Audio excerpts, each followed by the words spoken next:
സമാന ഹൃദയരായ സുഹൃത്തുക്കളെ, ഒരു സിനിമാശാലയിലേക്ക് ഇടവേളയ്ക്ക് ശേഷം കയറിയ ഒരു പ്രതീതിയാണ് എനിക്കുണ്ടായത്. ഞങ്ങൾ കണ്ണൂരിൽ നിന്ന് പുറപ്പെട്ടിട്ട് വഴിയിൽ വെച്ച് മഴ കാരണം പ്രശ്നമായി 1.5 മണിക്കൂർ കഴിഞ്ഞിട്ടാണ് ഇവിടെ എത്തിയത്. നമുക്ക് ശരീരത്തിൽ 2 കണ്ണുകളും 2 കാതും ഉണ്ടെങ്കിലും ഒരു വായ മാത്രമേ ഉണ്ടാവൂ. അതിന് കാരണം കാണുകയും കേൾക്കുകയും ചെയ്യുന്നത് കൂടുതലാക്കുകയും പറച്ചൽ കുറയ്ക്കുകയും ചെയ്യുക എന്ന ഒരു സന്ദേശമാണ് അതിലൂടെ ഉണ്ടാകുന്നത്.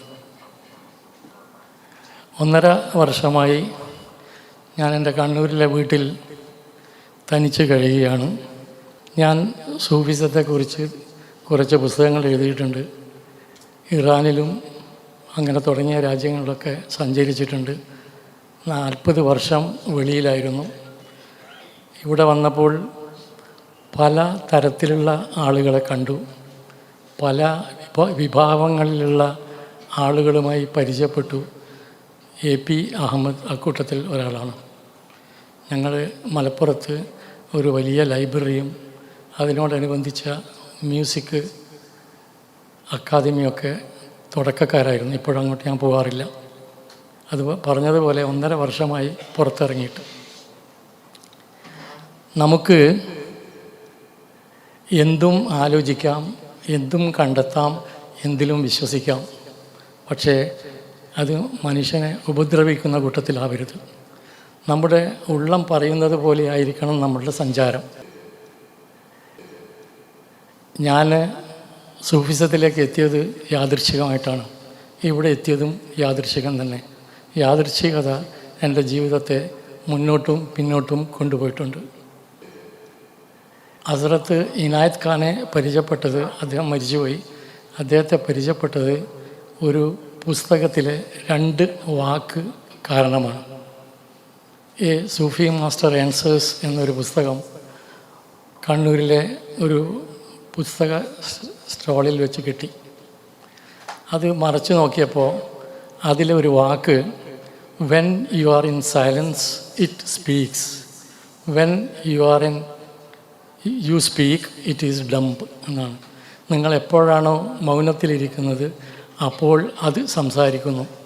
നിങ്ങളെപ്പോൾ സംസാരിച്ചു തുടങ്ങുന്നുവോ അപ്പോൾ അത് മൗനത്തിലാവുന്നു. ഈ അത് ഇറ്റ് എന്ന് പറയുന്നത് എന്താണെന്ന് എനിക്കറിയില്ലായിരുന്നു. അങ്ങനെ ദുബായിൽ ഞാനൊരു ന്യൂസ് പേപ്പറിലാണ് ജോലി ചെയ്തത്.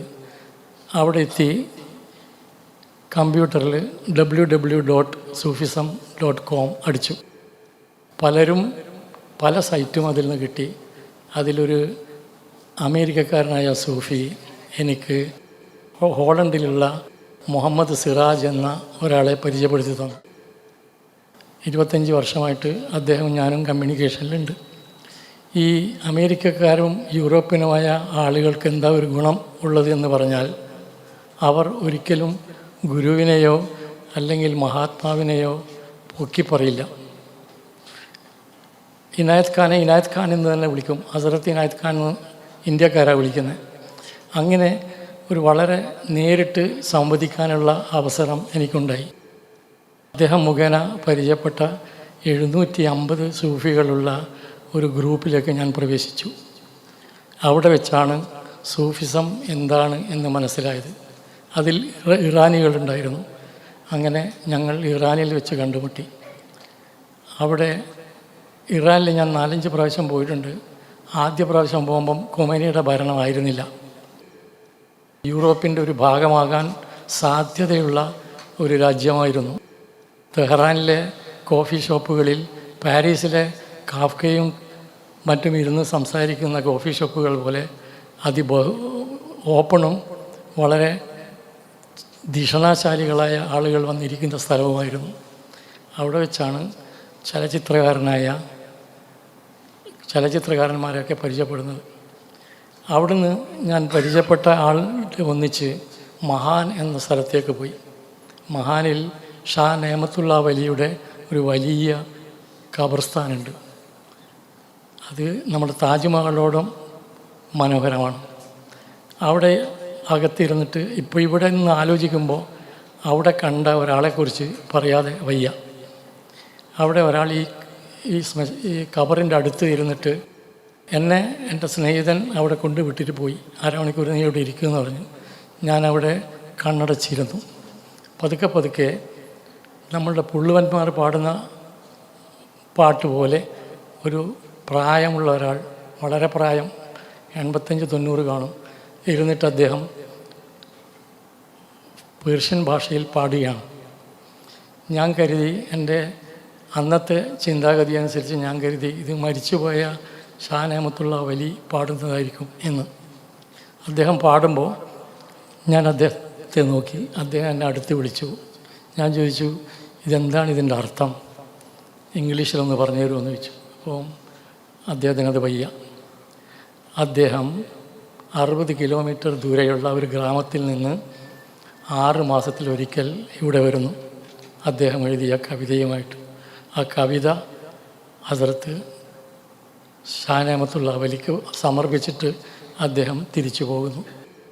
എൻ്റെ സ്നേഹിതനും അപ്പം തന്നെ വന്നു. അപ്പോൾ ഞങ്ങൾ 3 പേരിരുന്ന് ഇദ്ദേഹം പാടിയത് ഇംഗ്ലീഷിലേക്ക്, ഒരു ബ്രോക്കൺ ഇംഗ്ലീഷിലേക്ക് പാടി തന്നു.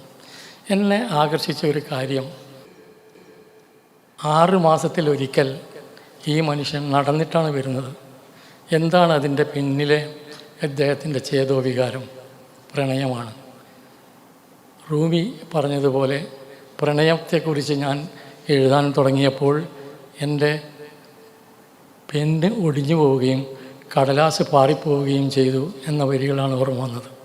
അത്രയും ശക്തമായ ഒരു പ്രണയം ഷാ നെഹ്മത്തുള്ള വലിയോട് ഇദ്ദേഹം കാണിച്ചത് ആണ് എന്നെ സൂഫിസത്തിലേക്ക് ആകർഷിക്കാൻ കാരണം. വെറും പ്രണയം. അത് ഹസ്രത്ത് ഇനായത്ത് ഖാൻ ഒരു സ്ഥലത്ത് പറയുന്നുണ്ട്, when you are in silence it speaks, when you speak it is dump. നിങ്ങൾ എപ്പോഴാണോ സൈലൻസിലിരിക്കുന്നത് അപ്പോൾ അത് സംസാരിക്കുന്നു എന്ന്. അപ്പോൾ ഈ വാക്യവും ഇദ്ദേഹത്തിൻ്റെ പ്രണയവും ചേർത്ത് ഞാൻ സൂഫിസത്തിൻ്റെ ഹൃദയത്തിൽ പല സബ്ജക്റ്റും വെച്ചിട്ട് സൂഫിസത്തെക്കുറിച്ച് എഴുതിയിട്ടുണ്ട്. ഞാൻ എൻ്റെ കുടുംബം സൂഫിസത്തിനെതിരാണ്. കഞ്ചാബ് വലിയന്മാരെ ആണ് അവർക്ക് മതവുമായി ബന്ധമില്ല, അവർ ദൈവനിഷേധികളാണ് എന്ന് പറയുന്നത് ഞാൻ ചെറുപ്പത്തിലേ കേൾക്കുന്നുണ്ട്. ഞാൻ ചെറുപ്പത്തിലൊരു 16-ാമത്തെ വയസ്സിലാണ് നാട് വിടുന്നത്. ഈ ഒരു സാധ്യത ഉപയോഗപ്പെടുത്തി കിട്ടാവുന്നിടത്തോളം പുസ്തകങ്ങൾ വായിക്കുകയും കാണാൻ പറ്റിയിടത്തോളം ആളുകളെ കാണുകയും എൻ്റേതായ ഒരു നിലപാടിലെത്തുകയും ചെയ്തതുകൊണ്ടാണ്. മുസ്തഫ മൗലവിയെ ഞാൻ കാണുന്നത് ഗുരുകുലത്തിലെ സൂഫിസത്തെക്കുറിച്ച് സംസാരിക്കാൻ തിരുവനന്തപുരത്ത് പോയപ്പോഴാണ്. അദ്ദേഹം ഒരു പ്രത്യേക വ്യക്തി ആണെന്നും അദ്ദേഹത്തിന് ധാരാളം സാധ്യതകളുണ്ട് എന്നും അറിഞ്ഞപ്പോഴാണ് ഞാൻ അദ്ദേഹവുമായി സംസാരിക്കുകയും അദ്ദേഹത്തെ ഇഷ്ടപ്പെടുകയും ചെയ്തത്.